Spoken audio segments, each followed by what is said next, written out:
ओम नमोर्यंताणं नमो सिद्धाणं नमो आर्याणं नमो वज्रायणं नमो लोहे सव्वसाहुणं मंगलम भगवान वीरो मंगलम गौतमो गणी मंगलम कुंद कुंदार्यो जैन धर्मोस्तु मंगलम ओंकार बिंदु संयुक्तम नित्यं जायन्ति योगिनां कामदं मोक्षदं चैव ओंकाराय नमो नमः। अहोपकार जिनवरनो कुंदनो ध्वनि दिव्यनो जेन कुंद ध्वनि आप्या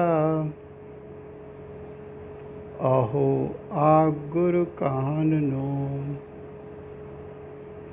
तुझ ज्ञान ध्यान नो रंग हम आदर्श रहो हो शिव पद तक तुझ संग माता हाथ करो।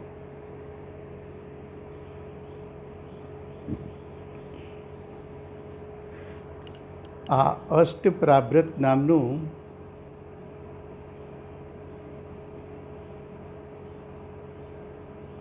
પરમ આગમશાસ્ત્ર છે. ભગવત કુંદકુંદાચાર્ય દેવ પાસે મહાવીર ભગવાનનો એમની પરંપરામાંથી ઉપદેશ આવ્યો છે.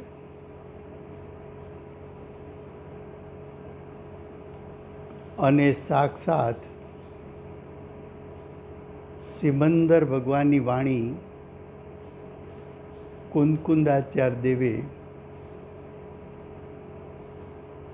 સાંભળી છે, ગ્રહણ કરી છે, શ્રુત લબ્ધિમાં અવધારી છે. કુંદકુંદાચાર્ય દેવ સ્વયં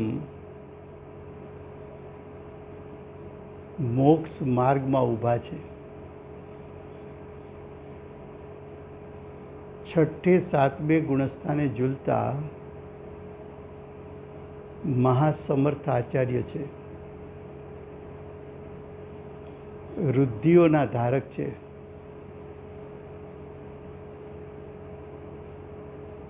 એવા કુંદકુંદાચાર્ય દેવે આ અષ્ટ પ્રાભૃતની રચના કરી છે.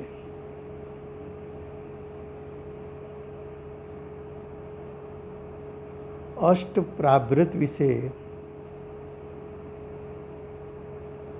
પ્રથમ આપણે થોડું જાણવું જોઈએ.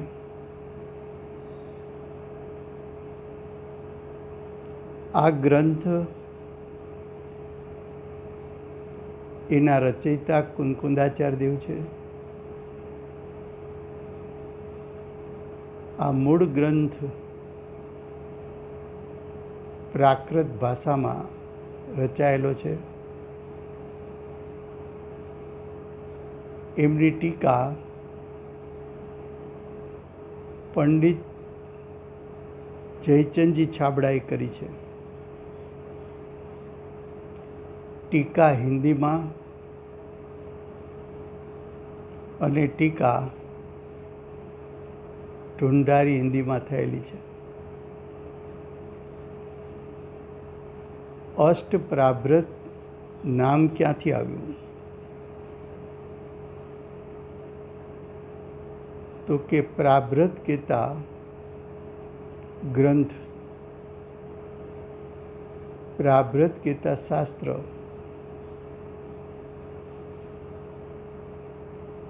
આઠ શાસ્ત્રનો સમૂહ, આઠ શાસ્ત્રનો સમૂહ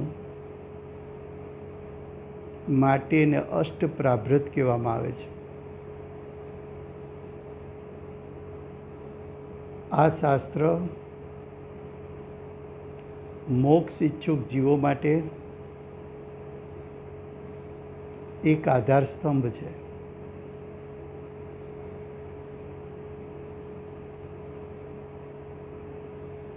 કુંકુંદાચાર્યદેવ રચિત આગમો એ ખરેખર તો આગમોના આગમ છે. કારણ કે કુંકુંદાચાર્યદેવ પછી જે કોઈ જ્ઞાનીઓએ શાસ્ત્ર રચના કરી તેમણે કુંકુંદાચાર્યદેવના શાસ્ત્રનો આધાર લીધો છે. કુંકુંદાચાર્યદેવના શાસ્ત્રના બીજો એ અન્ય શાસ્ત્રોમાં જોવા મળે છે.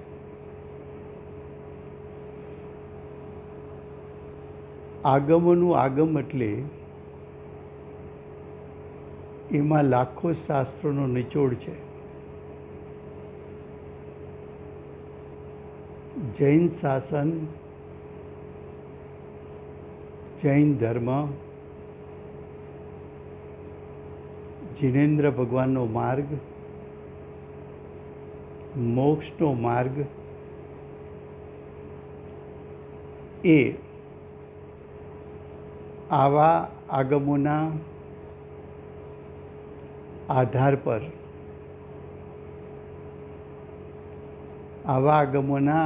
પર રહેલો છે. સાધક માટે, સમ્યક દ્રષ્ટિઓ માટે, શ્રાવકો માટે, સામાન્ય સાધુઓ માટે આવા શાસ્ત્રો કામધેનુ છે.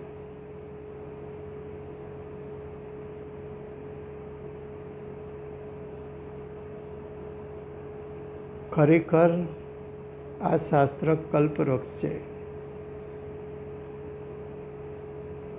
જે જીવો મોક્ષ માર્ગ અને મોક્ષની કલ્પના કરે એવા જીવોને આ શાસ્ત્ર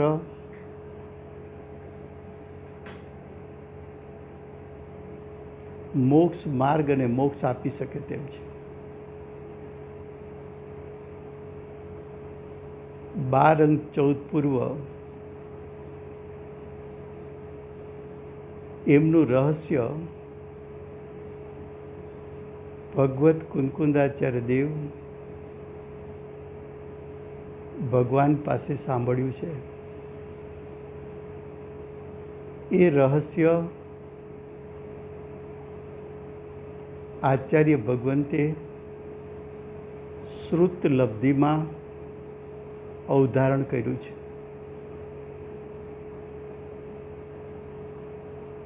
શ્રુત લબ્ધિ દ્વારા જે 12 અંક 14 પૂર્વનું રહસ્ય એ આચાર્ય ભગવંતે આ અષ્ટપ્રાભૃત જેવા શાસ્ત્રોમાં ભરી દીધું છે. જેમ ઘડો પાણીથી ભરાય એમાં અષ્ટપ્રાભૃત એટલે કે ભગવાનની દિવ્ય ધ્વનિનો સાર, ભગવાનની દિવ્ય ધ્વનિનું રહસ્ય આ શાસ્ત્રમાં ભરેલું છે. આચાર્ય ભગવાનની વાણી તો સાંભળી છે, પણ પોતે પણ પોતાની દશામાં ભાવશ્રુત પ્રગટ કર્યું છે.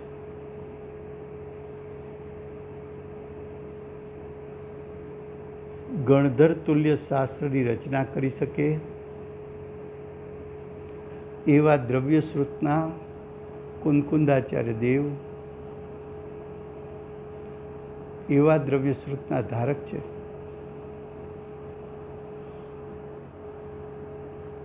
ખરેખર આ બધા આગમો મુનિના અનુભવમાંથી નીકળેલા છે. આ શાસ્ત્રો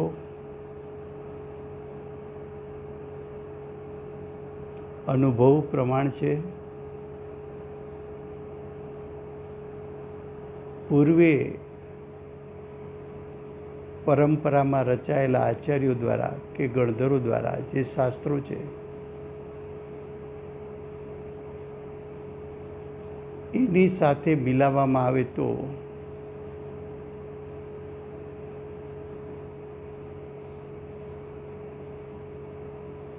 આ શાસ્ત્રો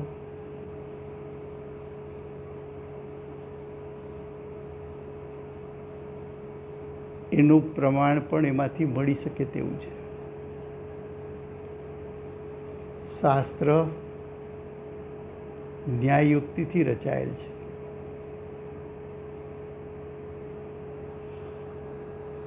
ગંભીર શાસ્ત્ર છે.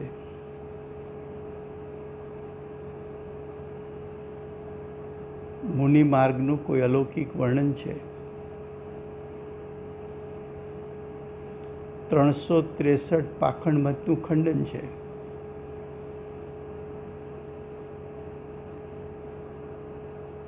શ્વેતાંબર શાસ્ત્રોનું પણ ખંડન છે.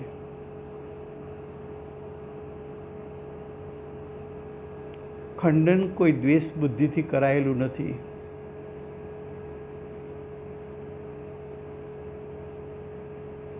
જિનેન્દ્ર ભગવાનની સાક્ષીએ આચાર્ય ભગવંત યથાર્થ મોક્ષ માર્ગ દર્શાવવા માગે છે. પોતે પણ એક મહાસમર્થ આચાર્ય છે.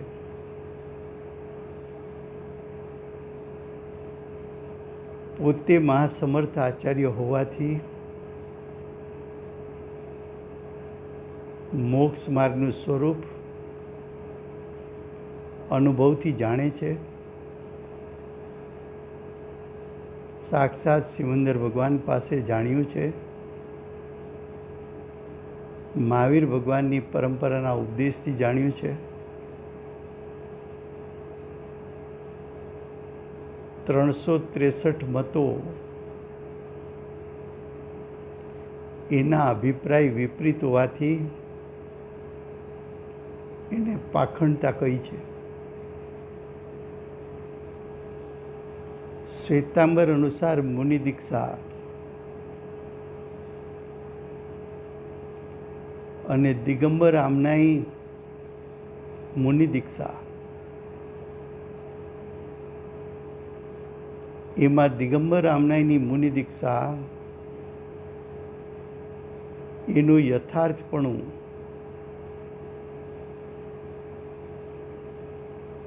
ભગવાનની વાણીની સાક્ષી આપીને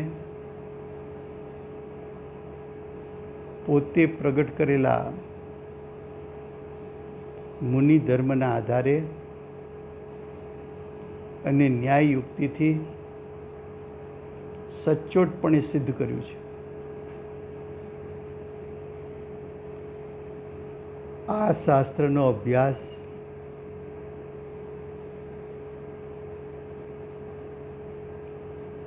પાંચ ઇન્દ્રિયોની એકાગ્રતા રાખીને, મનની એકાગ્રતા રાખીને, ભાવોમાં ઉલ્લાસ લાવીને આદરપૂર્વક આ શાસ્ત્રનો અભ્યાસ કરવા યોગ્ય છે. આ શાસ્ત્ર એટલે જીન કથન છે. જિનેન્દ્ર ભગવાને કહેલું કથન છે. જિનેન્દ્ર ભગવાનના મત અનુસારનું કથન છે. મોહ રાગ દ્વેષ રહિત કથન છે.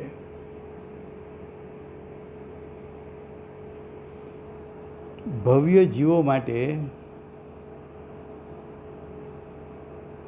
મુનિ માર્ગ પ્રગટ કરવાનું સાધન છે. આ શાસ્ત્ર એમનું શરણ લેવા જેવું છે. એનું શરણ લે, એને નિમિત્ત બનાવ. એને નિમિત્ત બનાવીને તારી નૈમિત્તિક દશામાં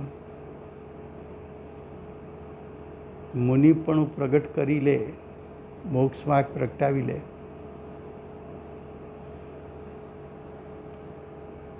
આ શાસ્ત્રનો અભ્યાસ મોક્ષ માર્ગ અને મોક્ષ પ્રગટાવવા માટે છે.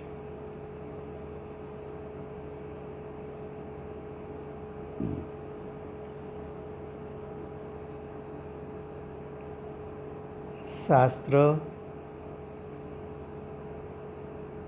એની લેખન શૈલી એટલી સચોટ છે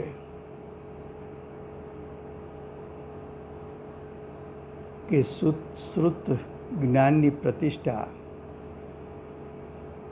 શ્રુતની પ્રતિષ્ઠા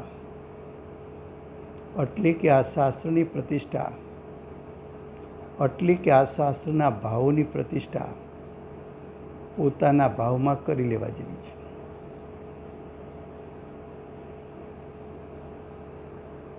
શાસ્ત્ર સૂક્ષ્મ ભાવોથી ભરેલું છે. જો આ શાસ્ત્ર યથાર્થ શ્રદ્ધાનો જ્ઞાનપૂર્વક અભ્યાસ કરવામાં આવે તો આ જીન વચન એવા જીવને મોક્ષ માર્ગ અને મોક્ષ પ્રગટાવવામાં નિમિત્ત થઈ શકે તેવું છે.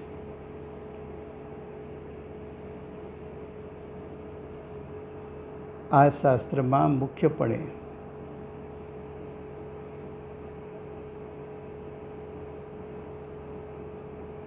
મોક્ષનો માર્ગ એટલે મુનિ માર્ગ દર્શાવવો છે.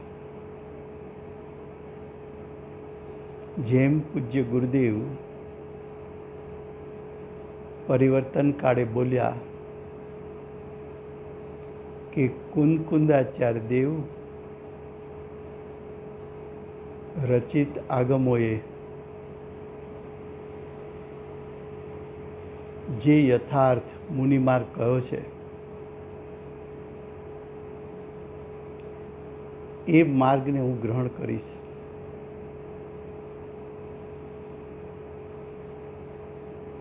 આ શાસ્ત્રમાં ઊંડાણથી દરેક ગ્રંથને વિચારતા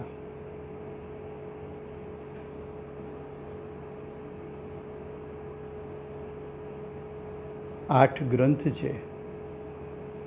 એક ગ્રંથનો વિચાર કરીએ તો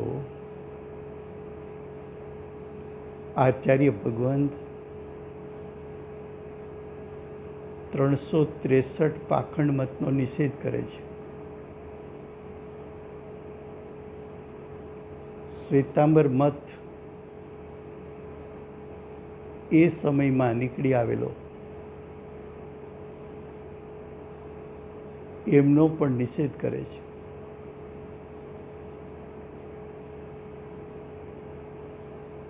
આચાર્ય ભગવંતે એમ કહ્યું કે ભગવાનની વાણીમાં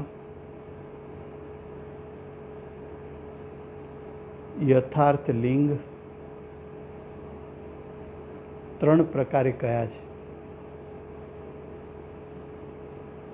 એક મુનિલિંગ,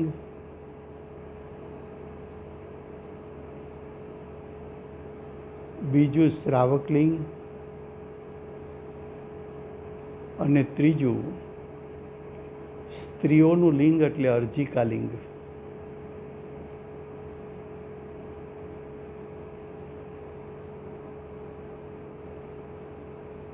મુનિલિંગ આવ્યા વગર મોક્ષ થતો નથી. સ્ત્રીલિંગમાં મોક્ષ નથી. 363 પાખંડ મતમાં મોક્ષ નથી. શ્વેતાંબર મત અનુસારની દીક્ષાથી મોક્ષની પ્રાપ્તિ થતી નથી.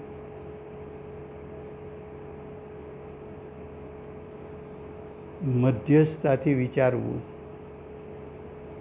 મતનો આગ્રહ રાખ્યા વગર વિચારવું. સમતા ભાવ એટલે રાગ દ્વેષ ત્યાગીને, એટલે કે મતના અભિપ્રાયો ત્યાગીને, 5 ઇન્દ્રિયોને અને મનને એકાગ્ર કરીને આચાર્ય ભગવંતે શુદ્ધ દિગંબર આમનાઈ પ્રમાણે પ્રવજ્યા કહેતા દીક્ષા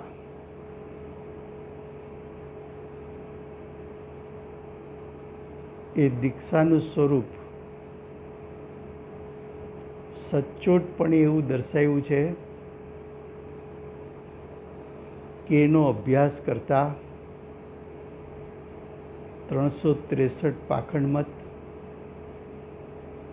અને શ્વેતાંબર મતના અભિપ્રાયો જીવોને મધ્યસ્થતાપૂર્વક છૂટી જાય છે.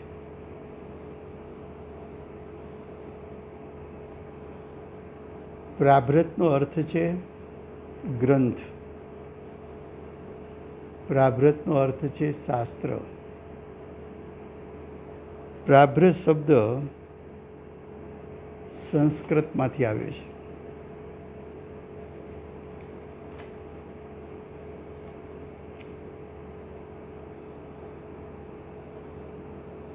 આ કાળના અધ્યાત્મ સંત પૂજ્ય કાનજી સ્વામી ઘણા જૈનોનો એવો અભિપ્રાય છે કે કાનજી સ્વામીનો કોઈ અલગ મત છે, કાનજી સ્વામીનો કોઈ એક અલગ ધર્મ છે. એ અભિપ્રાય ત્યાગવા જેવો છે. કારણ કે મહાવીર ભગવાનની પરંપરામાં 3 કેવડી થયા, 5 શ્રુત કેવડી થયા. આખરી શ્રુત કેવડી ભદ્રબાહુ સ્વામી થયા. એ ભદ્રબાહુ સ્વામીની પરંપરામાં ગુણધર આચાર્ય થયા. એ ગુણધર આચાર્યની પરંપરામાં કુંદકુંદાચાર્ય દેવ થયા. એ કુંદકુંદાચાર્ય દેવે દર્શાવેલો મુનિમાર્ગ, કુંદકુંદાચાર્ય દેવે દર્શાવેલું સમ્યક દર્શન, સમ્યક જ્ઞાન, સમ્યક ચારિત્રનું સ્વરૂપ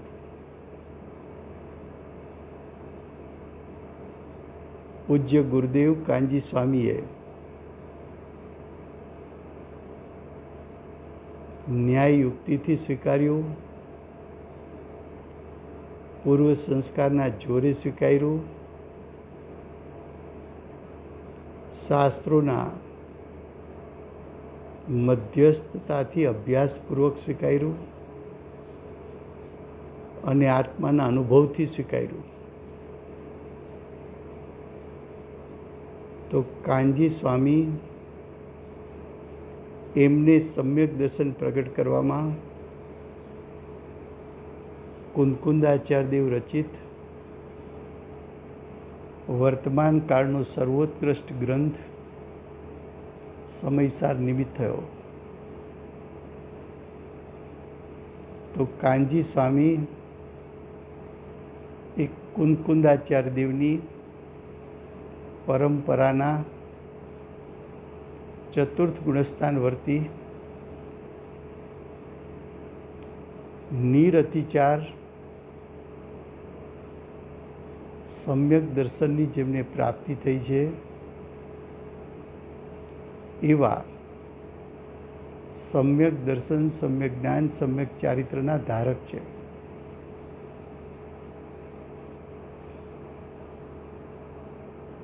કાનજી સ્વામીએ પોતે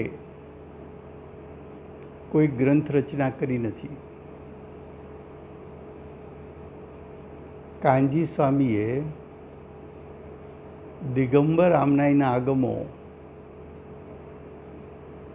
જાહેર સભામાં ખુલ્લા મૂકીને એના એક એક શબ્દનું મુમુક્ષુ સમાજને સામે શાસ્ત્ર રખાવીને અર્થઘટન કર્યું.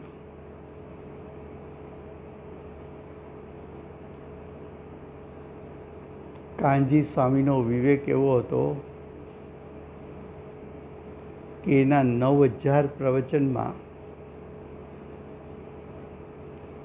એક પણ પ્રવચનમાં અમે આ સંપ્રદાયની સ્થાપના કરી છે એવો ઓંકાર સાંભળવા નહીં મળે. એમણે તો પૂર્વીય આચાર્યોને બહાર લાવ્યા. કુંદકુંદાચાર્ય દેવે શાસ્ત્રમાં આમ કહ્યું છે, અમૃતચંદ્રાચાર્ય દેવે આમ કહ્યું છે, જયસેન આચાર્યએ આમ કહ્યું છે,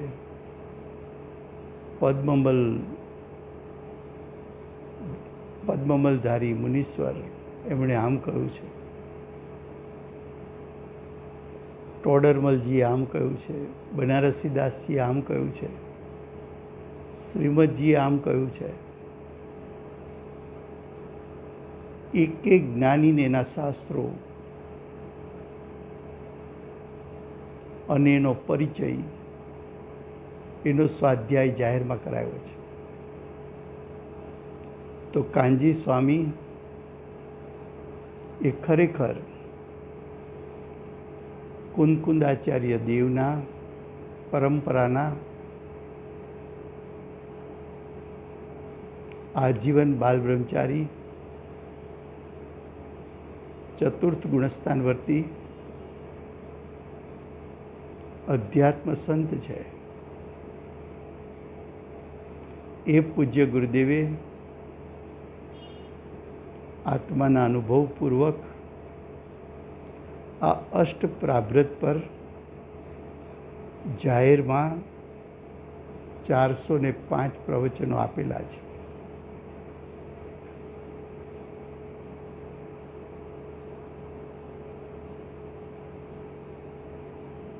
અષ્ટપ્રાભૃત એમનો ગુજરાતી પદ્યાનુવાદ પૂજ્ય બેનશ્રીના ભાઈ પંડિત રત્ન હિંમતલાલ જેઠાલાલ શાહે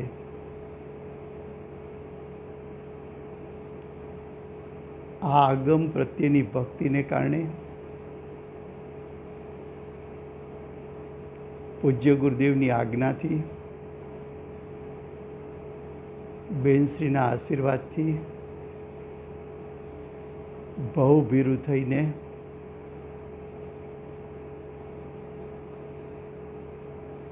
પોતાની પરિણતિને પલટાવવાના અર્થે આ પદ્યાનુવાદ કર્યો છે.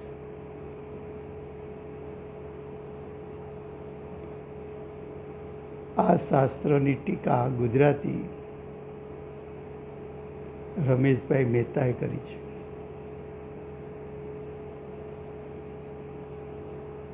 આ શાસ્ત્રમાં 8 ગ્રંથ સમાયેલા છે. કુલ ગાથા 8 ગ્રંથની 503 ગાથા છે. મૂળ શાસ્ત્ર પ્રાકૃત ભાષામાં રચાયેલું છે.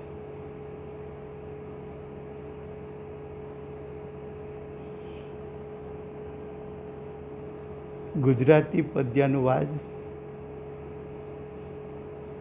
આજે પણ વિદ્યમાન છે.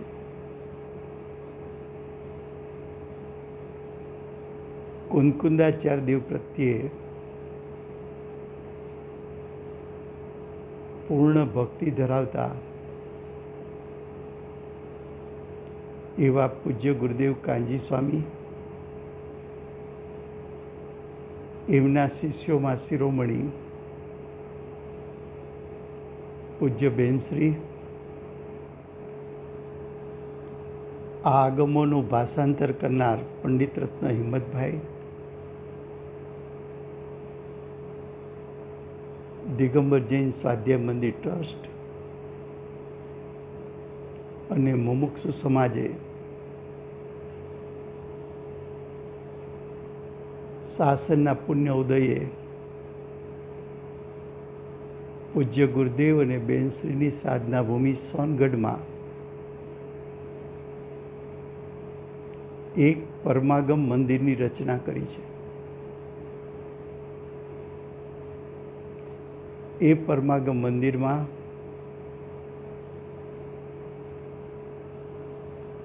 આ આગમો એને આરસ પથ્થર પર કંડારીને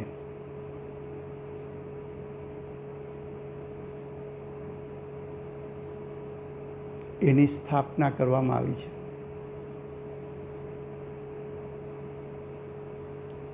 આવા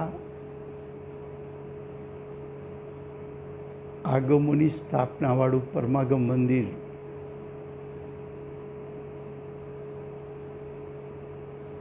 પૂરા વિશ્વમાં તમને ક્યાંય જોવા નહીં મળે.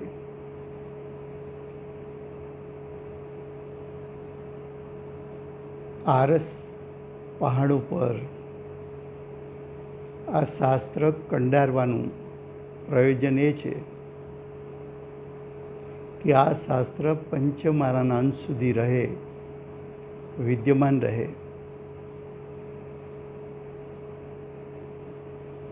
જો આ પરમાગમો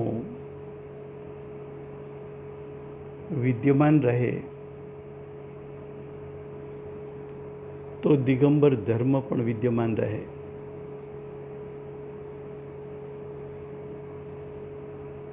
અને દિગંબર ધર્મ વિદ્યમાન રહે તો જીવો મોક્ષ માર્ગ અને મોક્ષની પ્રાપ્તિ કરવા માટેનું એવું બાહ્ય નિમિત્ત પંચ પરમાગમનો એમને યોગ રહે. આવી ભાવનાથી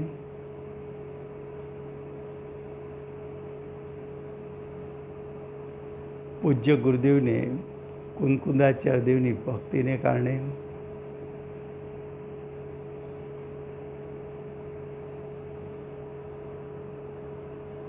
બેનશ્રીના આશીર્વાદથી દિગંબર જૈન સ્વાધ્યાય મંદિર ટ્રસ્ટે મુમુક્ષુ સમાજનો આર્થિક સહયોગથી આ પરમાગમ મંદિરની રચના કરી છે. આ શાસ્ત્રો એવા કાગળ ઉપર છપાવવા જોઈએ કે જે કાગળો હજારો વર્ષ સુધી રહે.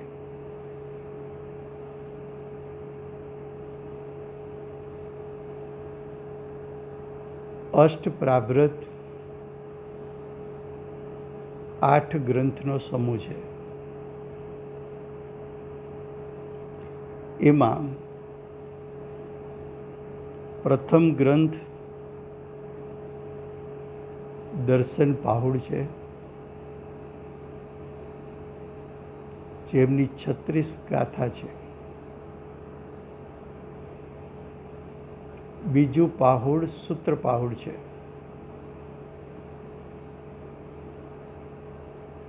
જેમાં 27 ગાથાની રચના થયેલી છે. ત્રીજું પાહુડ ચારિત્ર પાહુડ છે,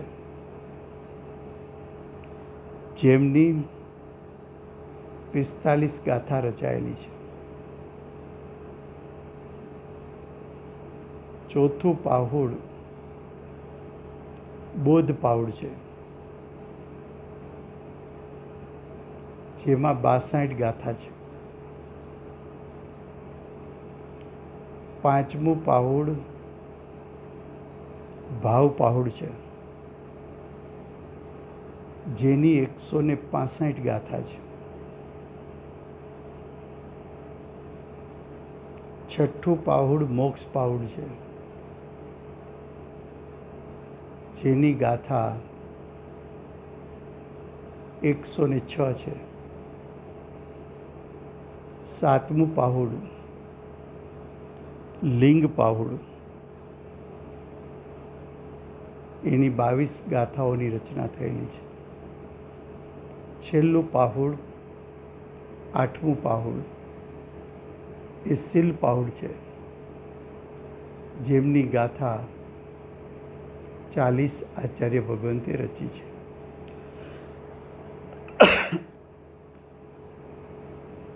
આઠે પ્રાભૃતની કુલ ગાથા 503 છે. 8 પ્રાભૃતમાં આચાર્ય ભગવંતની લેખન શૈલીનો પ્રકાર જોવામાં આવે તો આચાર્ય ભગવંતે દરેક ગ્રંથમાં, દરેક પાહુડમાં પ્રથમ માંગલિક કર્યું છે.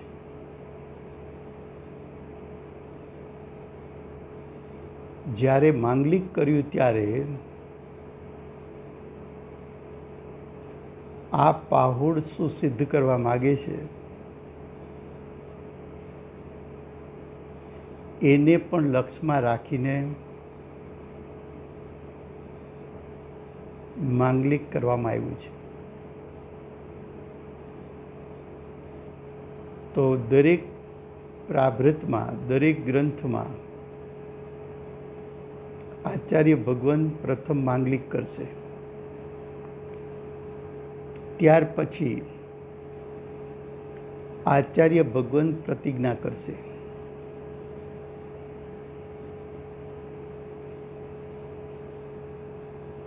પ્રતિજ્ઞા છે એ મુખ્ય છે.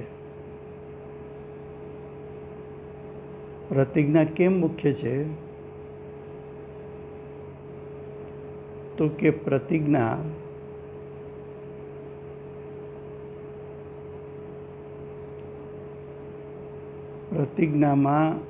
આચાર્ય ભગવંત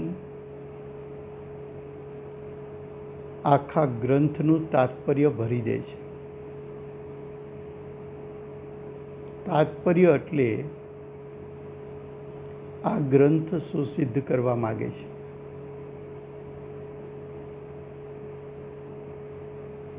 આ ગ્રંથનું હાર્દ શું છે?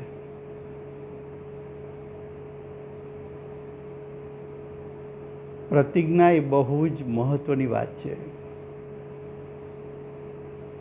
પ્રતિજ્ઞા સમજાશે તો આખો ગ્રંથ સમજાશે. પ્રતિજ્ઞા નહીં સમજાય તો ગ્રંથ નહીં સમજાય.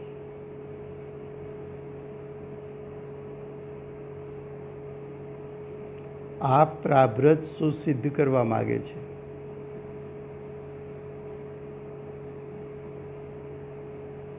આચાર્ય ભગવંત તો શ્રુતલબ્ધિના ધારક છે.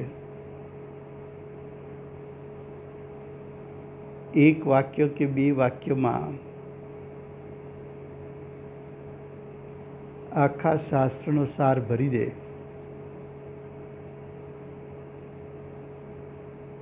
એવા શક્તિવાન છે આચાર્ય ભગવંત.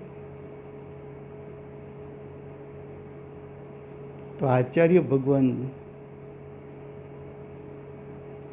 માંગલિક પછી પ્રતિજ્ઞા કરશે, ખ્યાલમાં રાખવું. પ્રતિજ્ઞાને આચાર્ય ભગવંત ધ્યાનમાં રાખીને એક એક ગાથાની રચના કરશે. પ્રત્યેક ગાથામાં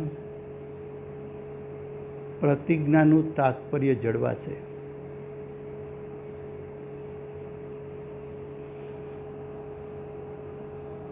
પ્રતિજ્ઞાને વળગીને આચાર્ય ભગવાન પ્રત્યેક ગાથાનું વર્ણન કરશે.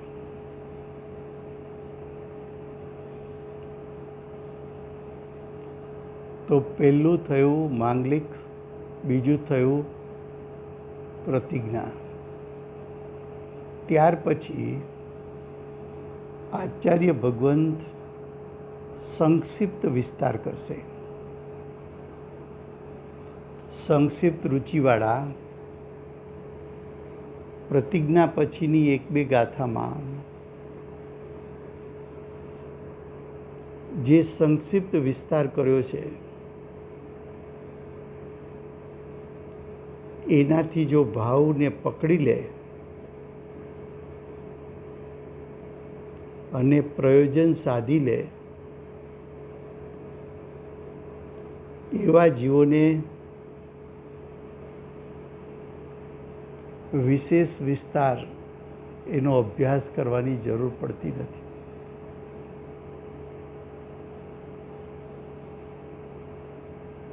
પહેલી વાત થઈ માંગલિક, બીજી વાત છે પ્રતિજ્ઞા, ત્રીજી વાત છે સંક્ષિપ્ત વિસ્તાર, ચોથી વાત છે વિશેષ વિસ્તાર.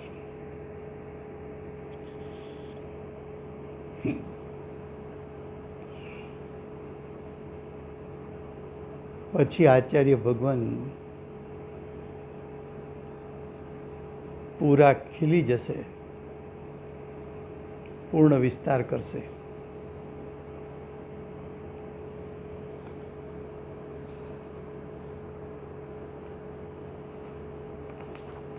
આચાર્ય ભગવાન પહેલો અધિકાર એ દર્શન પ્રાભ્રત અધિકાર લખ્યો છે.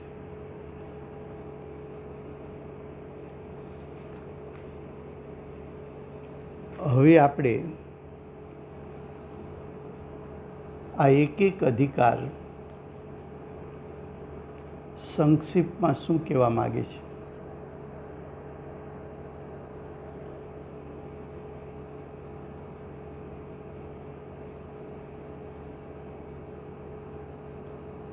તો કે પ્રથમ અધિકાર છે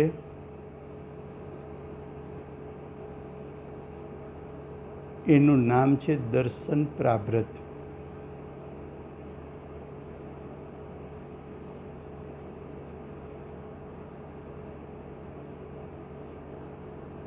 દર્શન પ્રાભ્રતમાં પ્રથમ આચાર્ય ભગવંતે માંગલિક કર્યું. માંગલિકમાં વર્તમાન કાળના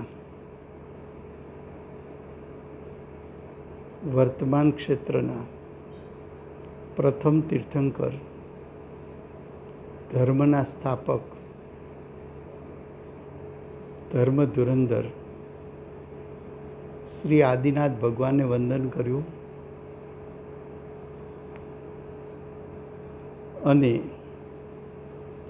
આખરી શાસન જેમનું ચાલે છે એવા બાલ બ્રહ્મચારી, અનંત ચતુષ્ટયના ધારક, દિવ્ય ધ્વનિના દાતાર બાલ બ્રહ્મચારી મહાવીર ભગવાનને વંદન કર્યું.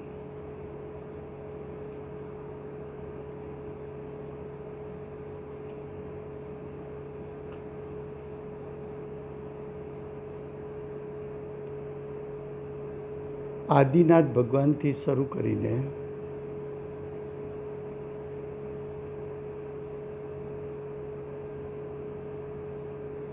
મહાવીર ભગવાન સુધી જે વંદન કર્યું ત્યાર પછી પ્રતિજ્ઞામાં એમ કહ્યું કે તીર્થંકર ભગવાને આપેલો ઉપદેશ તેને હું યથાક્રમે કહીશ.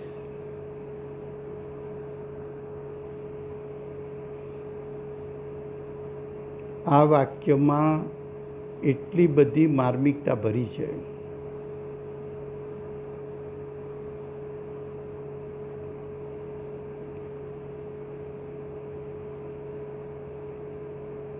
કે વાક્ય માત્ર વાંચી જવાથી એનું કોઈ ફળ ન મળે. છઠ્ઠે સાતમી ગુણસ્થાને ઝૂલતા મુનિરાજ એ પણ પાછા આચાર્ય ને એમાં પણ મહાસમર્થ આચાર્ય, પાછા રુદ્ધિધારી, પાછા સાક્ષાત કેવડી શ્રુત કેવડીને સાંભળનારા, ભાવશ્રુત દ્રવ્યશ્રુતના ધારક, પ્રચુર સ્વસંવેદન કરનાર એવા આચાર્ય ભગવાન એક વાક્ય લખે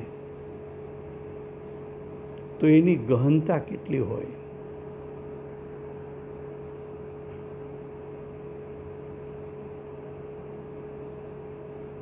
કુંકુંદાચાર્ય દેવનો મહિમા તને ના આવે ત્યાં સુધી એ આગમો પ્રત્યે મહિમા નહીં આવે.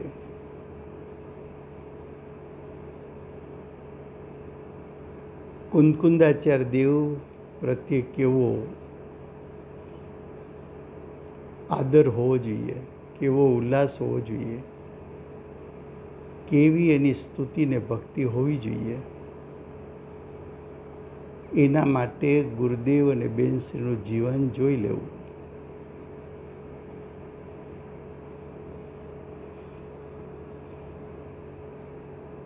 આચાર્ય ભગવંતે એમ કહ્યું કે જીનેન્દ્ર ભગવાને જે ઉપદેશ આપ્યો એનો કોઈ યથાક્રમ છે અને એ યથાક્રમ મુજબ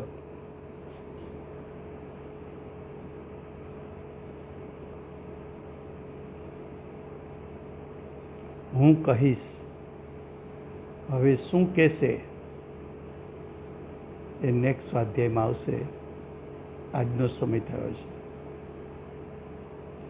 બોલી અનંત ચતુષ્ટયના ધારક, સીમાને ધરનાર શ્રી સિમંદર ભગવાનનો જય હો.